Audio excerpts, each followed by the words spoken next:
നിങ്ങൾക്ക് പരിചയപ്പെടുത്താൻ പോകുന്നത് എങ്ങനെയാണ് ഒരു മാസത്തെ ബഡ്ജറ്റ് നമുക്ക് പക്ക ക്ലിയർ ആക്കി കൊണ്ടുപോകും. എല്ലാവർക്കും ഡൗട്ട്സ് ആണ്. പറഞ്ഞു പോകുന്നതായിട്ട് നല്ലത് നമുക്ക് എന്ത് ചെയ്യാം, ചെയ്ത് പഠിക്കാം.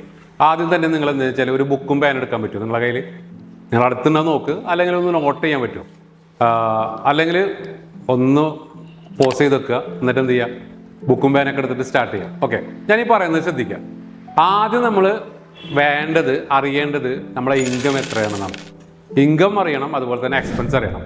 ഈ രണ്ട് കാര്യം അറിഞ്ഞാൽ മാത്രമാണ് നമുക്ക് എത്ര ചിലവ് വരുന്നുണ്ടെന്നുള്ളത് നമുക്ക് മനസ്സിലാക്കാൻ പറ്റുള്ളൂ, അല്ലേ? അപ്പോൾ നിങ്ങളൊന്ന് ആലോചിച്ച് നോക്കിയേ, നമ്മൾ പലപ്പോഴും പൈസ ഒരുപാട് കാര്യത്തിന് ചിലവാക്കാറുണ്ട്. ഇന്ന് നമ്മുടെ കയ്യിൽ UPI പേയ്മെൻറ്റ് വന്നതുകൊണ്ട് നമുക്ക് എങ്ങനെ പോകണമെന്ന് അറിയാൻ പറ്റില്ല. പണ്ട് നമ്മൾ ഫിസിക്കലായിട്ട് ക്യാഷ് കയ്യിലുള്ളതുകൊണ്ട് നമുക്ക് കൊടുക്കുമ്പോൾ ഒരു ബുദ്ധിമുട്ടുണ്ടായിരുന്നു. കുറഞ്ഞു പോകുമ്പോൾ നമുക്ക് അറിയാൻ പറ്റും, ഒരു വിഷമം ഉണ്ടായിരുന്നു. പക്ഷേ ഇന്ന് അറിയണില്ല. അപ്പോൾ അതുകൊണ്ട് തന്നെ ഇന്ന് നമ്മളെ എക്സ്പെൻസ് നമുക്ക് ട്രാക്ക് ചെയ്യാൻ പല സോഫ്റ്റ്വെയർ ഉണ്ടെങ്കിലും പക്ഷേ നടക്കുന്നില്ല. ഞാൻ സിമ്പിളായിട്ടൊരു എക്സാമ്പിൾ പറയാം. ആദ്യം തന്നെ നിങ്ങൾ എന്താ ചെയ്യുന്നതെന്ന് വെച്ച് കഴിഞ്ഞാൽ, നിങ്ങൾ ഒരു ഗ്രൂപ്പ് ക്രിയേറ്റ് ചെയ്യുക. എങ്ങനത്തെ ഗ്രൂപ്പ് വേണമെന്ന് വെച്ച് കഴിഞ്ഞാൽ, ആദ്യം നിങ്ങളെ വൈഫ് ഉണ്ടെങ്കിൽ ആ വൈഫിനെ ആഡ് ചെയ്തിട്ട് നിങ്ങൾ എന്ത് ചെയ്യാം, നിങ്ങളൊരു ഗ്രൂപ്പ് ആഡ് ചെയ്യാം. ഇനി വൈഫില്ല, പേടിക്കണ്ട, എന്തായാലും ലവർ ആവണ്ട. എന്ത് ചെയ്യുക, നിങ്ങളെ സഹോദരന്മാരാ അല്ലെങ്കിൽ സഹോദരിമാരാ അല്ലെങ്കിൽ ഫാദറാ, അതല്ലെങ്കിൽ അതുമായി ബന്ധപ്പെട്ട ഏറ്റവും നല്ല ബെസ്റ്റ് ആൾക്കാർ ആരാണോ നിങ്ങൾക്ക്, അവരെ നിങ്ങൾ എന്ത് ചെയ്യുക, ആ ഗ്രൂപ്പ് ആഡ് ചെയ്യുക. എന്നിട്ട് എന്ത് ചെയ്യുക, 2 ആൾ മതി.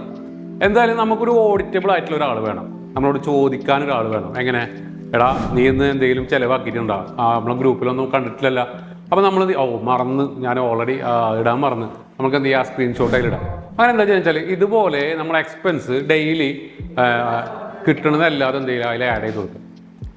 ഓരോ എക്സ്പെൻസ് വരുമ്പോഴും ആഡ് ചെയ്ത് പോകുമ്പോൾ നമുക്കറിയാൻ പറ്റും ഇതിങ്ങനെ മാസാവസാനം അല്ലെങ്കിൽ ഓരോ ദിവസത്തിൻ്റെ എൻഡിൽ, അതായത് നമ്മൾ കെടുക്കാൻ പോകുന്നതിന് മുമ്പ് എന്ത് ചെയ്യണം, ഇത് ജസ്റ്റ് ഒന്ന് നോട്ട് ചെയ്യാം. എന്നിട്ട് പറയാം ഇത് ഏത് എക്സ്പെൻസിലൊക്കെ വന്നില്ല എന്ന് കാറ്റഗറൈസ് ചെയ്തിട്ട് മാസാവസാനം ഇങ്ങനെ ചെയ്യുമ്പോൾ എന്ത് ചെയ്യണമെന്ന് വെച്ച് കഴിഞ്ഞാൽ, ഓരോ കാറ്റഗറീസിൽ എത്ര എമൗണ്ടാണ് വന്നിട്ടുള്ളത് നമുക്ക് നോക്കാൻ പറ്റും. ഫുഡിന് എത്ര ചിലവായിട്ടുണ്ട്, നമ്മൾ പുറത്തുനിന്ന് കഴിച്ചതിന് എത്ര ചിലവാക്കിയിട്ടുണ്ട്, യാത്രയ്ക്ക് എത്ര ചിലവായിട്ടുണ്ട്, ഫ്യൂവലിന് എത്ര ചിലവാക്കിയിട്ടുണ്ട്, അങ്ങനെ ഓരോന്നും നമുക്ക് മനസ്സിലാക്കാൻ പറ്റും. അതുപോലെ തന്നെ ഗ്രോസറിക്ക് എത്ര ചിലവായിട്ടുണ്ട്. ഇങ്ങനെ നമ്മൾ മനസ്സിലാക്കി കഴിഞ്ഞാൽ നമ്മുടെ എക്സ്പെൻസ് അവിടെ ട്രാക്ക് ചെയ്തു. ഇനി കിട്ടുന്ന ഇൻകം അത് നമുക്ക് അറിയാൻ പറ്റും. നമുക്ക് ഓൾറെഡി നമുക്ക് ബിസിനസ് ആണെങ്കിൽ ബിസിനസ്സിൽ നിന്ന് കിട്ടുന്ന ഇൻകം എത്രയാണ്, അതല്ലെങ്കിൽ ഒരു സാലറി പേഴ്സൺ ആണെങ്കിൽ സാലറിയിൽ നിന്ന് കിട്ടുന്ന ഇൻകം എത്രയാണ്. ഇത് രണ്ടും നമ്മൾ ആഡ് ചെയ്യുക. നമുക്കൊരു 1 lakh നമുക്ക് എക്സ്പെൻസ് വന്നേക്കണ്, നമ്മുടെ കയ്യിൽ ഒരു 80,000 രൂപയാണ് നമ്മുടെ കയ്യിൽ വന്നിട്ടുള്ളൂ. എന്ത് ചെയ്യും, 20,000 രൂപ നഷ്ടമല്ലേ. പക്ഷെ നമ്മളെന്ത് ചെയ്യും, ഇതറിയില്ല. റോൾ ചെയ്ത് അവസാനം ഒരു സമയത്ത് എത്തുമ്പോൾ ബ്ലോക്ക് ആവും. കടം മേടിച്ച് ബ്ലോക്ക് ആവും. ആ സമയത്ത് നമ്മുടെ കയ്യിൽ ഒന്നും ഉണ്ടാവില്ല. അവസാനം പിന്നെ ലോണിൻ്റെ പിന്നാലെ പോയി, മറ്റേ ക്രെഡിറ്റ് കാർഡിൻ്റെ പിന്നാലെ പോയി, പിന്നെ അവിടുന്ന് നമ്മൾ കൈവിട്ട കളിയായിരിക്കും. അപ്പോൾ ഇതില്ലാണ്ടിരിക്കാൻ വേണ്ടിയിട്ട് സിമ്പിളായിട്ട് ആദ്യം ഓഡിറ്റബിൾ പേഴ്സൺ നമ്മൾ ഗ്രൂപ്പ് ക്രിയേറ്റ് ചെയ്യുക. ആ ഗ്രൂപ്പിൽ എല്ലാ ദിവസവും എന്ത് ചെയ്യുക, നമ്മൾ എക്സ്പെൻസ് വരുന്നതെല്ലാം ഇടുക, ഇൻകം വരുന്നതും അതിലിടുക. എന്നിട്ട് ഡെയിലി അത് ട്രാക്ക് ചെയ്യുക, ഏത് കാറ്റഗറൈസ് ചെയ്യുക. പക്ഷേ ഇതിന് കുറേ ആപ്പുകളുണ്ട്, കാര്യമില്ല. നമുക്കൊരാൾ ഓഡിറ്റബിൾ ആയിട്ട് ഒരാൾ വേണം, മസ്റ്റായിട്ട് വേണം.